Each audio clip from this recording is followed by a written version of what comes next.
All right, today we're going to be talking about the effects of methamphetamine. Methamphetamine is very similar to the structure of some of our monoamines, such as dopamine. And so it can actually get taken up by a transporter and replace dopamine in the vesicle, kicking it out.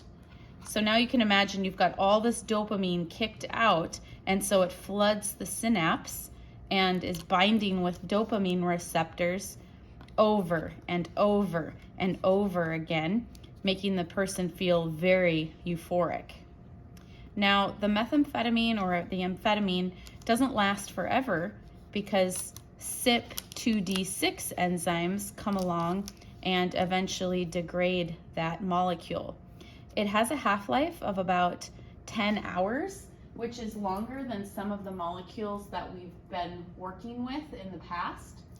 And there's some interesting long-term effects of methamphetamine use. For example, the presynaptic neurons eventually add more of these transporters to attempt to clear the excess dopamine from the synapse.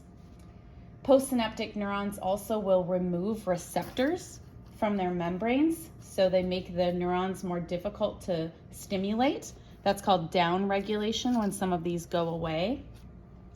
Neurons also start to die from the toxic effects of methamphetamine, and meth just becomes part of the brain's new normal. The brain can't function well without it. When meth leaves the user's system, actually neurotransmitter levels fall down even lower than the pre-drug levels.